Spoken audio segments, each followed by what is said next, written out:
On se retrouve aujourd'hui pour faire un chatbot pour le festival des Vieilles Charrues, donc un festival qui déroule en Bretagne tous les ans normalement, avec un gros festival.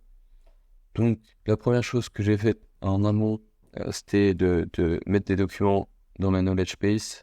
J'ai automatisé ça un peu le processus, voilà, avec mon intégration Apify. J'ai fait une vidéo à ce propos et puis en utilisant aussi la Files API de WordPress permet d'indexer directement des documents dans la knowledge base. Voilà, donc on est parti rapidement. Ici j'ai un petit nœud de présentation. Salut, je suis le bot du Festival de Vieille Charrue. Globalement pour la structure, on va faire un menu ici qui va couvrir, va y avoir une option question, une option programmation, une option acheter des billets, une option pour aller à la boutique. Voilà, si on désactive la recherche par knowledge base, question, programmation. Donc la programmation, je vais pas le détailler, voilà, il faudrait juste écrire peut-être ou faire un autre process de récupération dans la knowledge base à voir. Mais donc je vais faire assez simple pour aujourd'hui. Même s'il y a quelques petits tips sympas à apprendre. Boutique, hop, voilà, déjà ce qu'on va faire, c'est qu'on va aller rediriger par exemple billet ici. On va se créer une carte texte, puis on va utiliser un peu de Markdown, visiter la boutique, hop, et là on va aller prendre le lien ici. Ici c'est la billetterie plutôt. Là si on teste, vous voyez, il y est là directement j'ai le lien qui est intégré. Donc ça c'est plutôt pratique. Un truc à savoir. Hop, je pourrais faire la même chose pour la boutique avec un autre nœud. Et puis la programmation, on a dit qu'on ne faisait pas maintenant. On va se concentrer sur la partie FAQ un petit peu. Et donc là, question SI, on va aller créer un nœud. Et puis on va lui demander quelle est votre question. Donc on va prendre un raw input.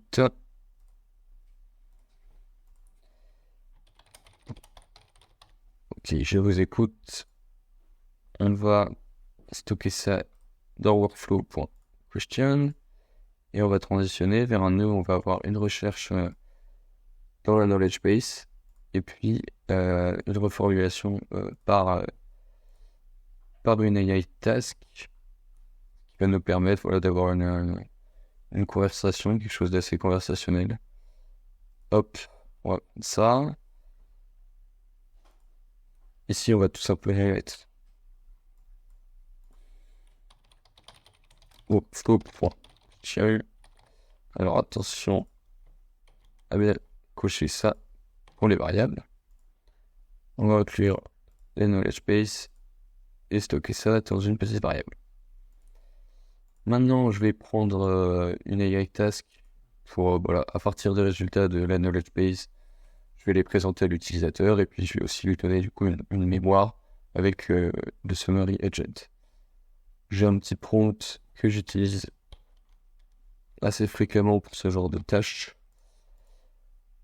Hop, ce qui est vraiment pas mal, je lui donne let's use a message. So it will flow on question.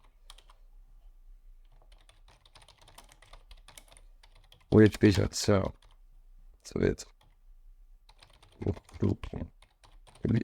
answer.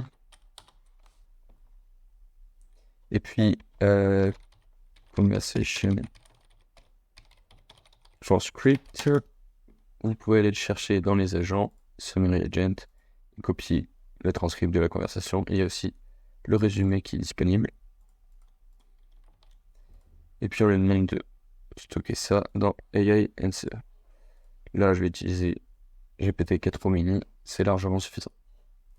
Et puis ensuite, on va aller afficher le résultat avec un single choice qui va nous permettre de laisser la possibilité à l'utilisateur de retourner au menu. Et là, on va afficher la réponse.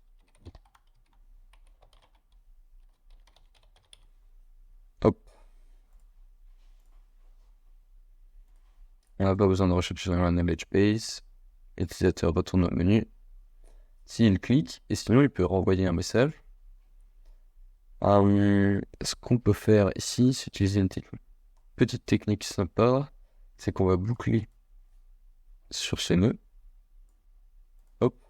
Si l'utilisateur pose une question au lieu de cliquer sur le menu, nous on veut que ça enregistre la question et que ça reparte en fait dans la boucle. Ce qu'on va faire, c'est qu'on va aller set le nombre de retries à 0. Et on va rajouter une petite execute code card en mettant workflow or question à event preview. Donc ça va capturer le dernier message de l'utilisateur en fait. Dans ce cas-là. Et donc ça va donner une nouvelle valeur à workflow.question. On pourrait faire ça aussi si l'utilisateur pose directement une question. Choisis un unité ou pose une question.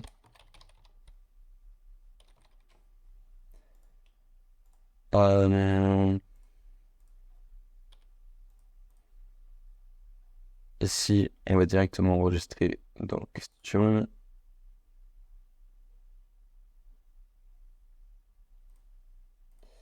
Non, je fais une bêtise. Celui-là, on va le laisser sans rien, il n'y a pas besoin. Et puis, on va faire la même chose ici, en fait. On va aller copier cette carte. Et là, on passe directement ici. Du coup, pas besoin de passer par cette carte-là où on nous dit « je vous écoute ».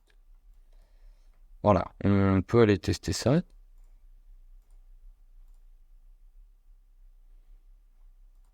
Je vais tester par là. Je vous écoute. Est-ce que je fais vendre et un billet? On passe sur ce nœud-là avec le query knowledge base.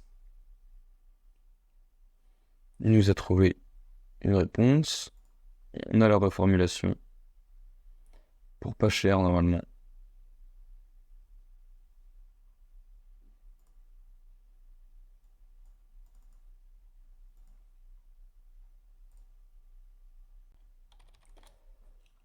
Ok,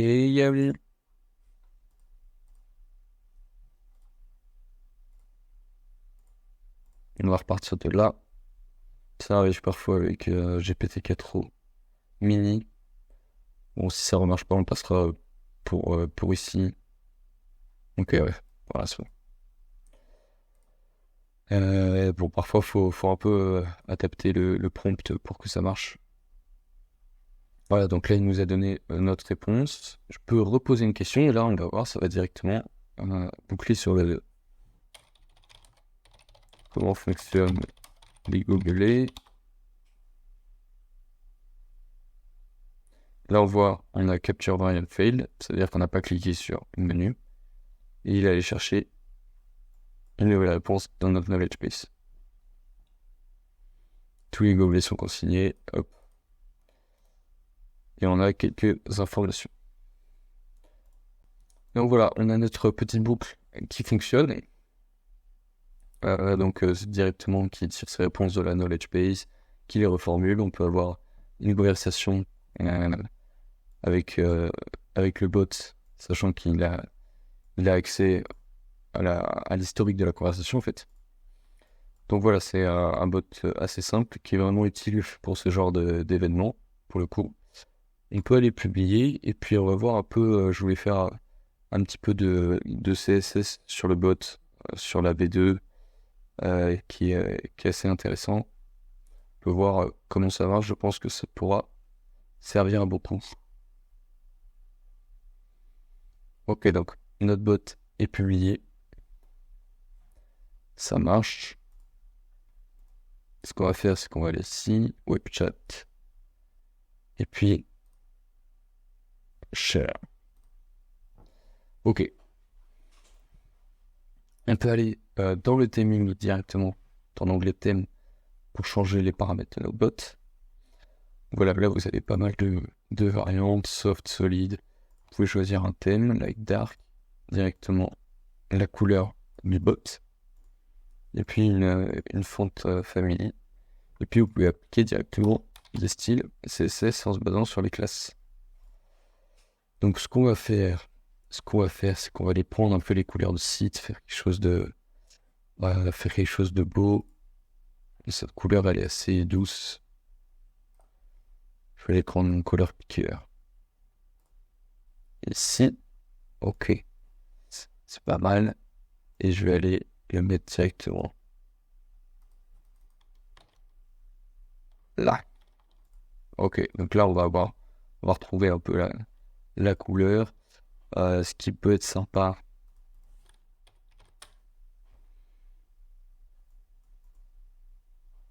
c'est d'avoir des messages ici par exemple qui vont être une autre couleur, peut-être un peu le vert ici qui est sympathique. Hop. Et donc pour ça, on va aller inspecter l'élément.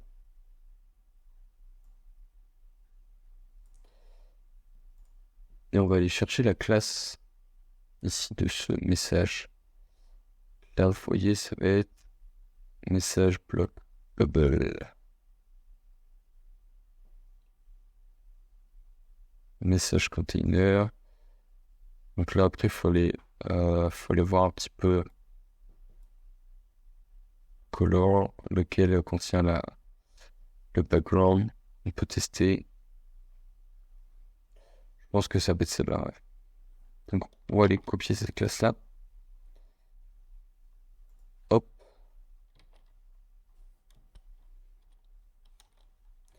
Et là, ouais, si on veut garder seulement pour les messages de l'utilisateur, ça va être, si je me souviens bien, c'est data direction cal outgoing. Ça va sélectionner seulement les messages qui ont le tag data direction outgoing. Puis là, on va faire un background color tout simplement avec la couleur que j'avais. Puis qui est celle-là. Hop. Ok, donc c'était pas celui-là. C'est celui-là, mais c'est chez. On va rechercher la classe. BP message block bubble.